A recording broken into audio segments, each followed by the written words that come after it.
Hey, my beauties, welcome back to another wonderful, healing, enlightening, inspiring episode of Divine Healing Poetry with your girl Summer.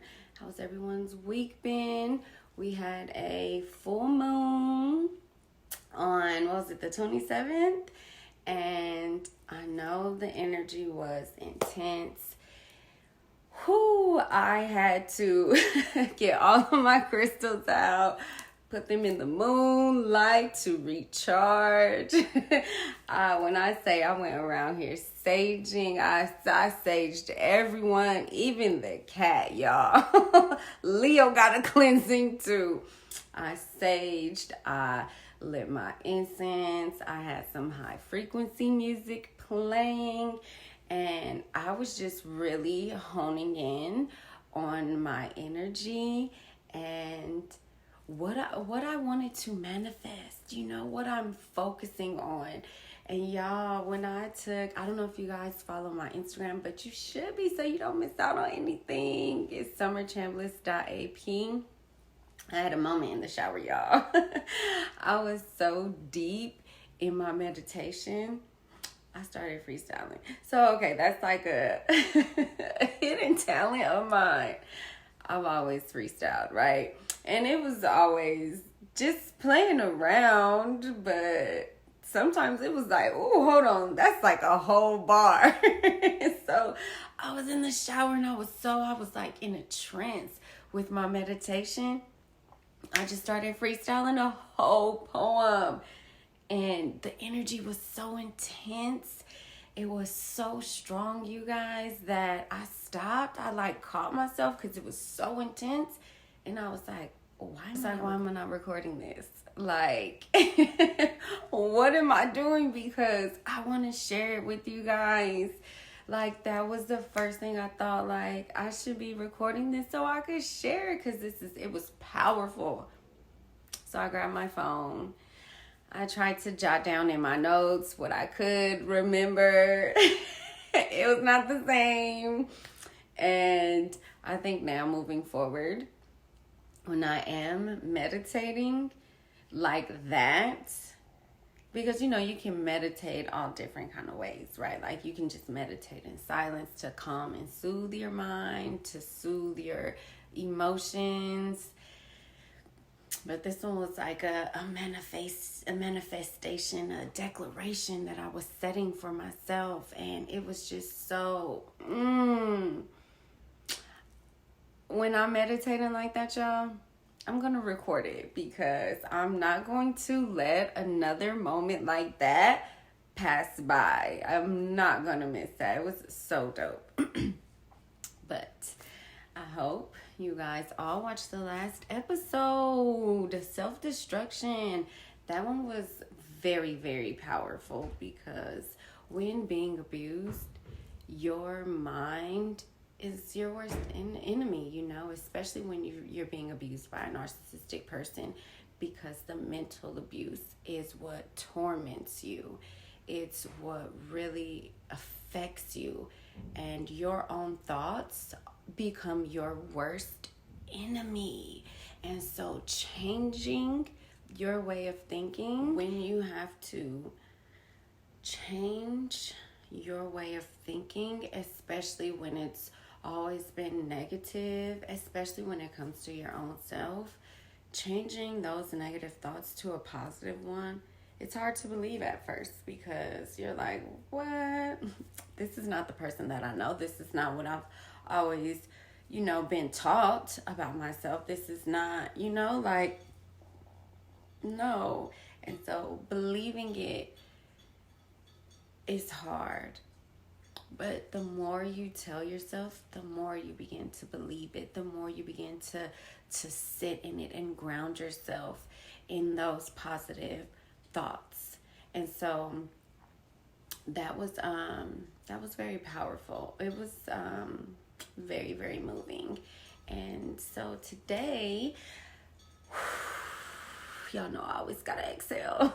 So today I want to talk to you guys about when a narcissistic person, when you're in a relationship with them and they begin to lose control over you.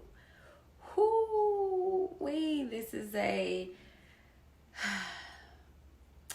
is when their rage becomes so abusive that there isn't anything that you can do or say to stop them, because they are so fueled by that rage and that loss of power, that loss of control over you, that the abuse heightens on a whole other level.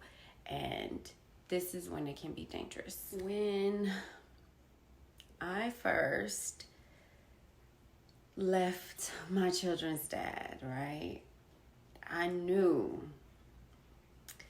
there was going to be hell for me to pay.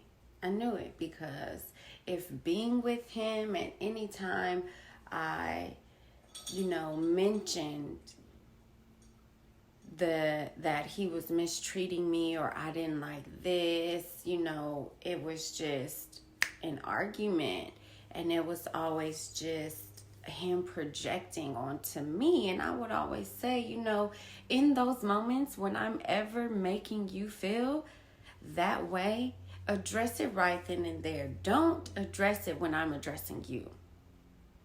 And that's what a narcissist does. They will do that whenever you're addressing them about their behavior. They will flip it and bring it onto you, and now it's a you problem, right? And so when I first left my kid's dad, it was tough. I left with a couple suitcases. And now this, I knew, because I had left plenty of times before, but I always went back. But this time I knew there was no coming back, because now keep in mind, I lost my mom. Her whole family pretty much stopped talking to me, accused me of killing my mother. So it's like, you think I killed my mom? What am I going to talk to you for? I don't need you in my life. And so I had no one. He was all that I had. And then, I'm having the seizure-like episodes. Hi, kitty. My cat just walked up, y'all. He's a shelter cat. We rescued him. We adopted him from a shelter. We've had him for about a year. He's really close with my son. I went to New York, came back. They were like best friends. Still working on gaining his trust, because I'm the one that disciplines him. So it's like, and when I say discipline, it's like hey, get down. Don't do that.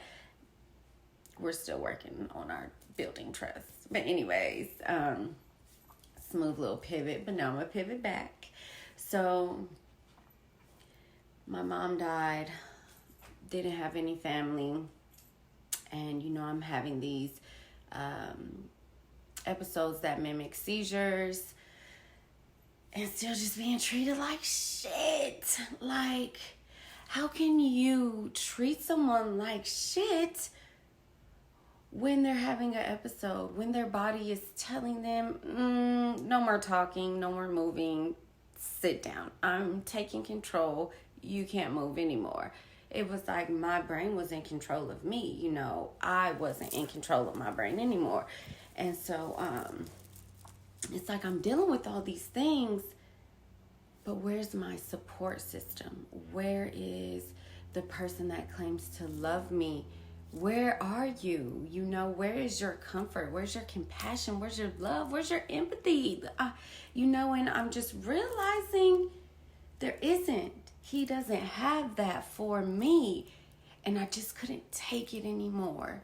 And I remember him and I were talking one time, and I had asked him, I'm like, what would you do if our daughter came to you and said that her boyfriend, what if our daughter came to you and she's telling you that the way you're treating me, this is what her boyfriend is doing to her? What would you say to her? Because I was really just trying to gauge, like, am I crazy? Am I tripping? Is it me? Or is it not me? Is this just how he is? And I'll never forget his answer. He said, I would ask her, what did she do to make him act that way? I was so blown away that I knew I had to get the fuck up out of here. And then just doing all that research and finding out he's a covert narcissist with psychopathic tendencies. It was like, girl, you need to go, and you need to go now. Now. And so I'm speaking with an acquaintance of mine, and I'm asking her, if I left, could me and my kids come stay here? Because I had nowhere to go. I had nothing. He had been financially abusing me for our entire relationship. Every time, I got paid, he made sure all of my money was gone. Anytime I wasn't working and I had to go to the grocery store or anything, he never just gave me money to have in my pocket, right? It was always just, well, what are you getting at the grocery store? Show me the receipt when you get back. Give me the change. It's like $1 and some cents. Oh, well, give me that. I need that. I'm short. You're on what? So I have been financially abused, mentally, verbally, and physically. And so I was depleted. And I really had nowhere to go. I was not going to go back to my mom's house with her narcissistic husband just to be abused there. So it was just like, may as well just tough it out here. At least I have some sort of freedom. Kind of, not really. And so when doing all of my research, him giving me the answer to that question, I knew I had to get out. And so the acquaintance of mine, she was like, of course, you and your kids could come here. I'm like, okay. She's like, but look, I want you to sleep on it because this wouldn't be your first time leaving. I want you to know for sure that you are leaving and not going back. Don't do all of this just to go back. And she's like, so sleep on it. I'm like, okay, I'm going to sleep on it and see how I feel tomorrow. Sleep on it. And, him and I have been, him and I already weren't on good terms. And mentally, I had left years ago. And so during that time, him and I have been, there have been a lot of arguing and fighting. And I would sleep in my kids' room a lot of the time because I just didn't want to deal with the abuse, you guys. The verbal abuse, I couldn't take it. And so me being in the kids' room, he would kind of leave me alone. And so I remember waking up that next day and feeling so sure in my decision to leave. I went to him and I said, I can't do this anymore. I'm leaving. And he was like, told him I was leaving and that I was going to, just pack some stuff for now. We had a whole home together, right? 17 plus years. We had things. And so I said, I'm just going to take some stuff with me now. And once I get my own place, I'll come back for the rest. And he's like, okay, that's fine. I leave with 2 suitcases and maybe 1 or 2 duffel bags. I don't really remember. And when I say he flew into a rage when I left, I had never experienced stalking until I left him. I had never experienced this amount of fear that I experienced from the time that I left him to the time I fled to California. It was just always living in a constant state of fear. It was mind-blowing, you guys. So, get to my friends. And he's stalking me. He found out where she lived. I don't even know how. He hacked into my email. He hacked into my phone. I don't know how. He found out that I had a hotel room. I don't know how. He's calling up to the hotel, pulling up to the hotel, trying to get a key to my room. And I had never experienced that before. So living in that kind of fear. You're in survival mode, and so for months I was in survival mode, like for a very long time. And I'll never forget, this is when he really, really knew he had zero control over me. That's my cat. I was at work one day, and he was also calling up to my job, looking for me, seeing if I really had to work, because he would try to use, the kids as a form of manipulation and try to make me feel like I'm a bad mother and say, you left the family, you broke our family up. I'm like, no, I left you. That was it. Like, I left you. That was it. I didn't leave my children or anything like that. You can't guilt trip me. And so he would call to my job to see if I really had to work, because it's like, I need you to take the kids so that I can work. He didn't have a job. And so one day at work, it was just so much abuse, mental abuse at that time. I had an episode at work, and I called a friend of mine, picked me up from work. And when I say I was just out of it for that day, like, because sometimes when I would have a seizure, and those who do have seizures know what I'm talking about, your body afterwards is just weak. It's just, you just need to rest after.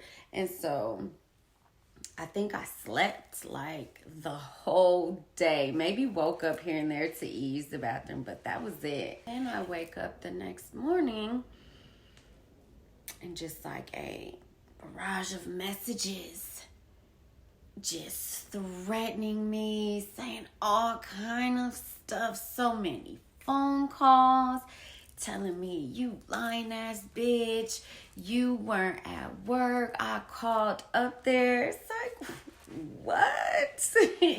Like, I've never, he was like losing his mind, because he knew that he lost control over me. And so early that morning, I wake up and I'm like, okay, I'm feeling better. I'm going to go home, get myself together and stuff like that, I go home. I'm pulling into my gates, and I had my place by this time, y'all. I had stayed with my acquaintance for maybe like a month or two, probably 2 months max. And then I had got my own place. I don't know how he found out where I was living. Had the gates code, everything, you guys, because he would pull in to my apartment complex, have the kids stand in front of my door, take pictures of the children in front of my door, have them, if my car was there and I'm not answering the door because I'm not at home, oh my gosh, he would have the kids stand in front of my car, and he would take a picture and he would send it to me. And he would say, you lying bitch, you're at home, you don't want to answer the door. No, I'm just not here. It was madness. So I enter my gate. I check my rear view. I see his truck pulling behind me. And it was so, you guys, the universe works in mysterious ways. I want to say right before that moment, I don't know if it was days, a week, what, but right before that, a friend of mine, she had a taser and some mace, y'all. And she was like, I think you're going to need this before me. I just can feel it, and I'm going to give it to you. And I'm like, really? And she was like, yeah. And I'm like, okay. And I was like, you know what? Girl, I might. You never know, because this fool right here is losing it. And so I'm pulling in, I see him, I panic, and I'm like, okay, well, I'm not going to park, because if I park, I don't know what he's going to do. So I'm like, I'm just going to exit, and I'm just going to keep driving, and I don't know. I'm thinking, I'll drive to the police station. I don't know, but I just can't stop. And so I'm going around the complex. It's a truck. I can't exit. I can't turn around because he's behind me. So I go to pull into a parking spot, and I don't know what I'm thinking. I'm thinking maybe I can, bust a Yui real quick, and I don't know. I just was trying to get away. He hops out, runs up to my car. I'm reporting him, trying to think to myself, do I want to tase or do I want to spray him? Because I'm scared. He comes up to my door, grabs my window, pushes it down as I'm rolling it up, snatches my phone out of my hand. And he does this, he would do this all the time. He would always love to take my phone. Snatches my phone, and I'm like, get the pepper spray. I should have tased him, though. I will forever, always, not forever, always. I'm still working on healing this, y'all. Just forgiving myself. Because in those moments, you don't know, especially if you've never been in it before, you don't know what's the best thing for you to do, And so, I should have tased. Go with the taser, y'all. If you are fighting your abuser and you have a taser and pepper spray, you thinking which one to use the taser. Because you will probably disable them better than the pepper spray, because the pepper spray, it works, but let me finish. So I hop out my car and I'm yelling at him to give me my phone. He puts me in this tight bear hug, breaks the taser somehow. That goes flying, and I tried to go like this to pepper spray him to get him off of me, because he wouldn't let me go. A little bit got on him because he did let me go.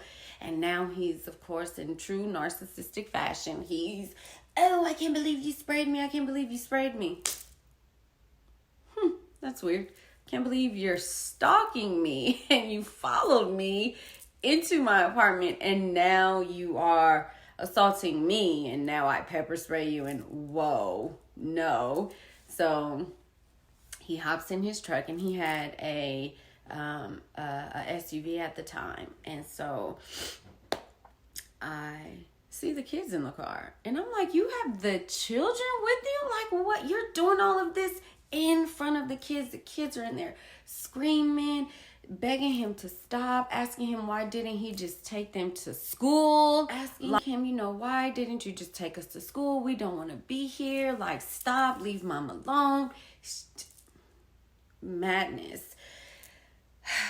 So I hop on the side of the truck, and I'm, telling him, give me my phone. Give me my phone. What are you doing? I will never forget. I'm hanging on the side of his truck. He throws it in reverse. Smashes on the gas pedal with me hanging on the side of the truck. The children aren't in seatbelts. They're screaming and crying. Throws it in reverse. Smashes on the gas. Slams on the brake. Throws it in drive. Smashes on the gas. All in the attempt to, I guess, throw me off. I don't know, because I'm attacking him. I don't know what. Like my therapist says, you will never be able to understand a narcissist and why they do the things that they do. It's like asking a snake, why don't you have legs? I don't know. They just don't. Well, he's a narcissist, and he's just him doing what he does. So I remember just thinking that entire time, don't fall off. You are going to have to spray him because he wasn't going to stop. But my children were in the car. And I remember in the midst of him going in reverse and going in drive, he almost smashed me in between his truck and another. Almost smashed me in between his car and a parked car.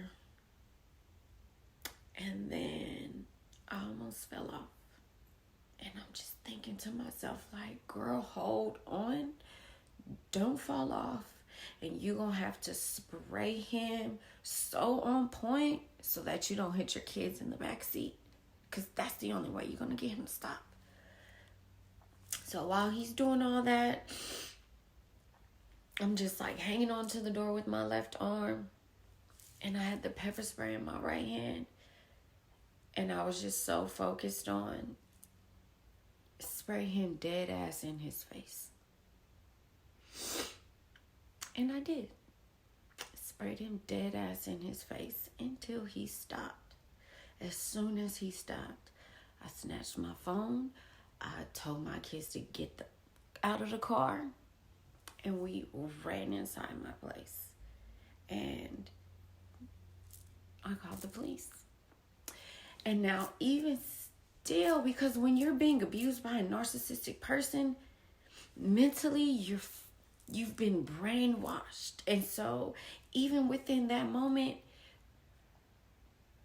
and I think about it now, I for sure have battered woman syndrome because I called the cops a few times but never followed through. And I'm working on forgiving myself for the never following through, because if I had followed through with so many times that I did call, like, I could have saved myself a long time ago. Like, so long ago, like, I could have saved myself and my kids so long ago. And I wouldn't be here right now in this moment. But it's okay. I digress, and I love myself. I'm thankful that I am here right now. And it's okay, because after that, I did call the police. I, of course, didn't follow through with the charges because in true narcissistic fashion, and even then I didn't know you need to go no contact with the narcissist. I wasn't really privy to how much mental abuse that I had suffered and that I was still in his grips, And so,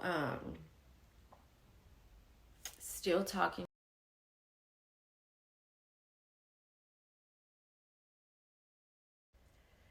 And so still talking to him and manipulated me again, telling me, oh, it'll be different. Never taking ownership for anything, never taking accountability, never saying I'm sorry, but just I'll change. I'm just so mad you left me, you broke our family up, I'll never do that, and just lies so that I wouldn't press the charges. And I didn't. But a girl learned her lesson, because when I fled to Cali, y'all, I got that 8-year restraining order because he stalked me when I went there. He followed me around when I went there. Anytime he thought that there was a man in my life, y'all, he lost his mind. And so when I fled to Cali, I was trying to get custody out there. And like I was telling him, I'm not keeping your kids from you. You can see them. But you have a habit of taking the kids away from me and not giving them back when you're supposed to. So I don't trust you. Let's get custody in order, and then I will feel comfortable with you taking the kids, because now I got this funky little piece of paper that means so much that if you don't bring them back, I will be calling the police on you, and you will be getting kidnapping charges, because I ain't the one to play with today, baby. No. I know, and you are not to be trusted. I will handle your ass from here on out. So, that's what it's like dealing with a narcissist when they are losing control, when they feel that power slipping away, when they see you standing on your own and you are leaving and they can't manipulate and control you anymore. They fly into a rage. Be careful, because it can be dangerous. And I don't ever want to see any of you beautiful souls not make it out. So, I remember when all that was going on, I made my first painting. I was at a neighbor's house.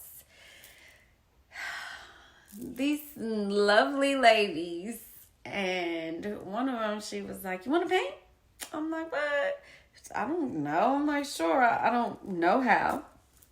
She's like, "You don't need to." She was like, "You just throw some colors on there, and however you feel, you just do it."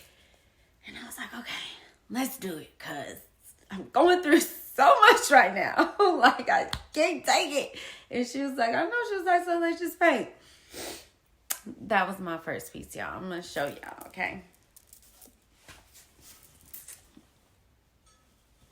Oh, this was my very, very first piece. It is titled Pure Rage. And that piece symbolizes so much for me, because that was one of the hardest battles I was facing in my life. And yeah, I was filled with so much rage, because when you're being abused by a narcissistic person, your feelings are never validated. They're never acknowledged. You're never cared about. And so you're filled with so much anger, so much confusion, so much just like, why? You know, like, I've done everything and still it's not enough, you know? And it's just like, how dare you? You're just so mad. And I was so mad, because even then it was still just like, he took everything from me. He took everything. Like, I was in culinary school. He stole all of my books, my knife bag. Like, he stole my clothes. He took it all. And so it was just like, so mad, because it's like, how could you say you ever loved me? And it's just like, that's just not how you do somebody that you love. I don't care what somebody does to you, there's never a reason to treat somebody like that. There's never a reason. There's nothing that you can say to validate your actions. And so even myself, I was so mad. And when I painted that, I felt such a relief. And when I look at it now, I'm just like, so much strength you had. So much courage you had to leave. And now I smile when I look at that. And now I'm happy when I look at that. And it's just like, you did it, girl. I applaud you. You did it. And I will forever be thankful. And you guys know I wrote a poem to go with it. So let me get it. Can you guys relate to that? Like, I really want to hear your stories and just the battles you've fought, because going to war with the narcissist is not easy, you know? Like, you lose yourself but it's the pieces of you that you needed to lose so you could really gain and discover who you are and what you deserve. So it's definitely a grieving process. It's definitely a journey, and it can be tough. It's not easy. Everyone isn't going to understand, believe you when you share some of the things that have happened to you, because they've never experienced it. They would never know. So one way to maintain your energy and your peace of mind and your sanity is when those people begin to talk from their perspective, what they think, share their opinion. You know, I like to, you can talk, you can say whatever you want to say. I don't need to defend myself. I don't need to explain. I will greet you and end it with silence, because if when you're sharing your abuse, your experience, your stories, and someone comes with the complete opposite and wanting to pretty much ask you for proof, that's letting you know right there they don't deserve to hear your story. You don't need to defend yourself. And they are probably hurting or abusers themselves, because even if you haven't been abused, when you hear someone's story of abuse, first to hear them share it takes courage and bravery. That's just letting you know that they don't possess the fine qualities that you possess, so they're not worthy to hear you speak. And you don't owe them anything. You only owe yourself love, kindness, and compassion. You know your story. You know your truth. Take comfort in that. You know, and it's like, even though your abuser will never admit it, they will never own up to anything of what they done, they know. They know. And that's okay. So when people do come and they try to say, oh, you know, don't share all of that, people don't need to hear your story. Yes, they do. Yes, we do. Because you don't know who's struggling. You don't know who needs to hear your story, who needs to hear your strength, who needs to hear your knowledge, your experience, how you healed. You never know who needs to hear that. So I encourage you to share.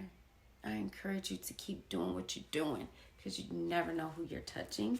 And those that come with some negativity, leave them in it. Your energy is too pure, it's too valuable. Don't allow them to suck your energy. So,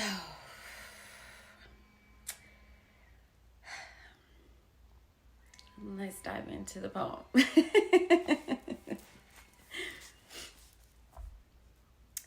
I am nothing, then, now, or later.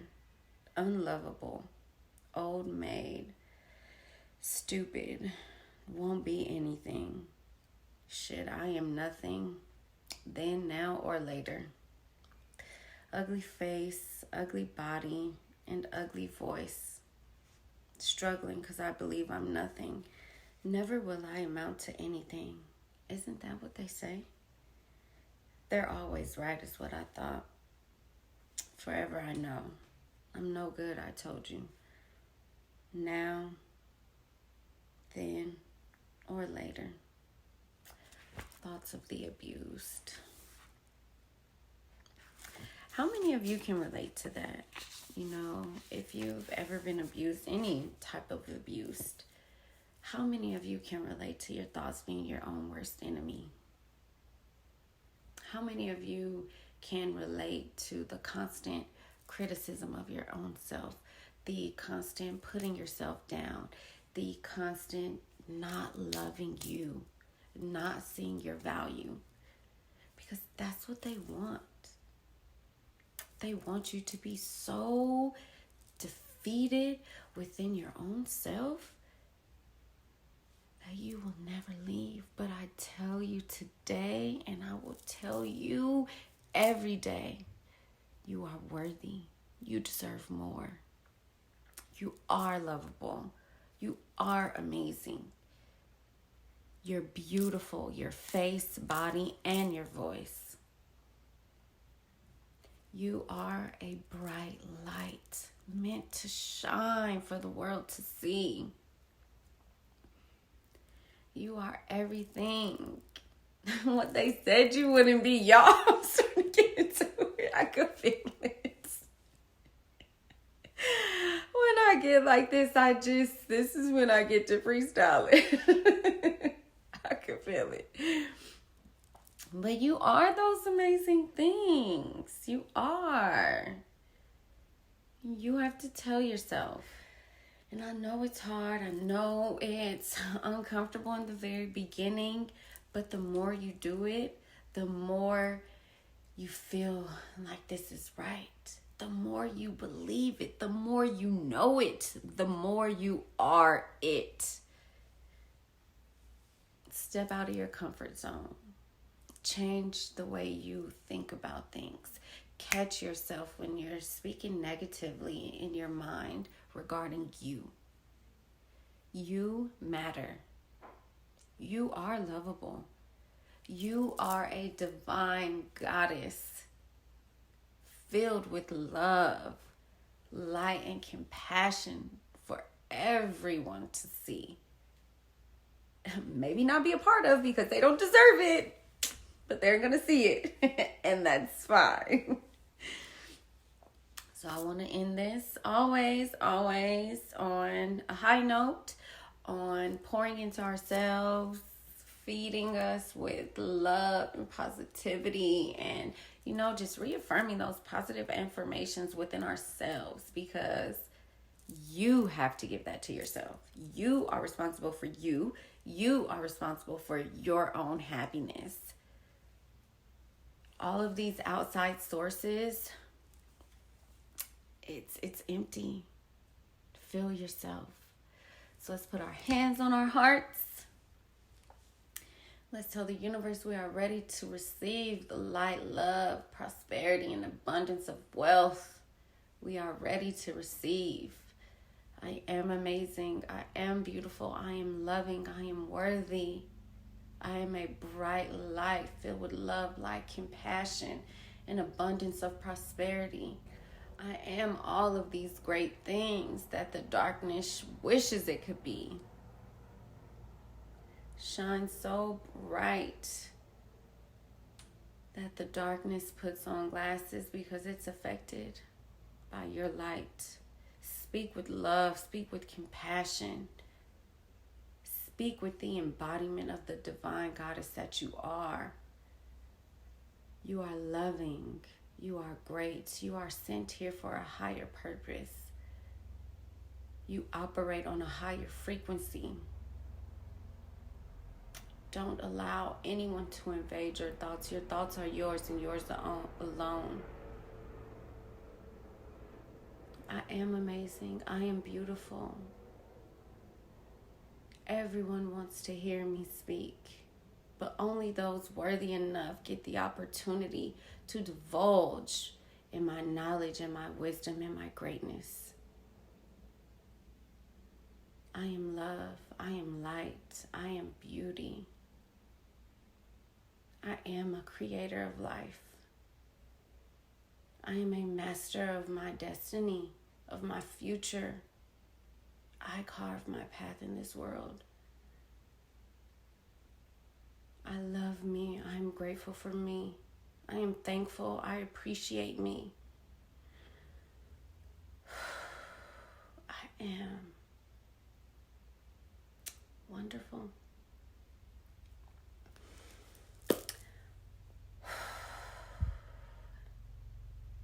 I love when I do that. I just feel light at the end of it. So you guys, we've reached the end of today's episode.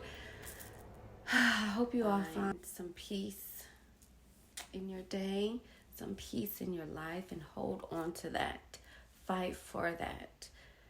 Do anything you can to preserve that. Because your peace matters most. And when you function in peace, life is a little bit sweeter. I promise you. So thank you guys for tuning in. I enjoyed you guys so much. Remember to subscribe, like, and share. Follow me on all of my other social media platforms, sommerchambliss.ap. Please remember to share your stories, share your experience. I love when you guys share. Let's create a dialogue of healing, loving. Yes, I am here for it. I'm here for the healing, y'all. It feels good when you begin to heal. It's a journey. It is tough. It's a lot of that. But once you get through all of that, it's just nice and calm and peaceful. And I am getting there. Like, it's not like this so much. It's kind of like, every now and then. But it's life. It's all about when it's coming into that, it's all about how I approach those situations. So same for you. It's all about how you approach those speed bumps when they come to, shake shit up. But I love you all. Enjoy your night. Thank you all for tuning in. And don't forget my wonderful book, Beautifully Dead. It is available on Amazon. Please go check it out. Leave a review. I would love to hear what you think. Please, and share your favorite poem. Share which one touched you. Share which one sparked something within you that's been, dwindling out. Share. I want to hear it. Let's create that dialogue of love and healing, So you guys have a good night. Come back again next Sunday, 7 p.m. Pacific Standard Time for some more Divine Healing Poetry. Have a good night, my beauties.